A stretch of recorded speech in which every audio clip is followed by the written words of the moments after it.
Number 1.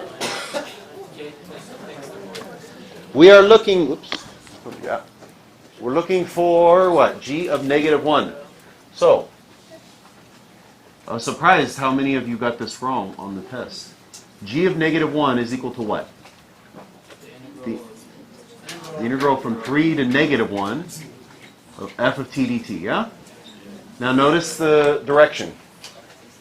It's Negative. So if I'm looking for the integral from 3 to negative 1, and the graph is above the x-axis, what would you say?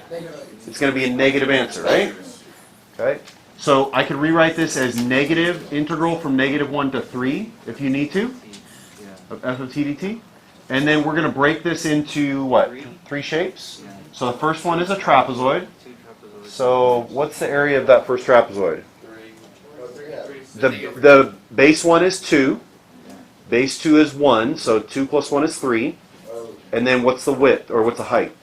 1. So 3 times 1 is 3, and then half of that. So 3 halves? Plus, the next piece is a square, so that would just be 1 times 1. And then the last piece is another trapezoid with the bases 1 and 2 again, so that's 3. And the width is 2, so it'll be 6, and half of that is 3. Okay. And then, so it'd be negative, whatever that is, 3 halves plus 8 halves, 11 halves? Negative 11 halves. That's g of negative 1. Don't grade it yet. I want g prime of negative 1, so the first thing I have to do is take g prime of x. What is g prime of x in this case? It's just f of x. Again, don't fall into the trap of just saying, oh, it's the integrand. It's the integrand with the upper limit plugged in, and what else? The derivative of the upper limit, right? So the chain rule. So in this case, it's 1, the derivative. So g prime of negative 1 equals f of negative 1. What is f of negative 1? 2. Okay, so that's g prime of negative 1. And then g double prime of x is equal to f prime of x. So g double prime of negative 1 is equal to f prime of negative 1, which means I'm doing what?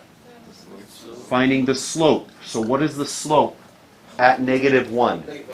It's a line, so it's a, I guess you could say it drops 1 and runs 1, so negative 1. 1 point if you got them all right.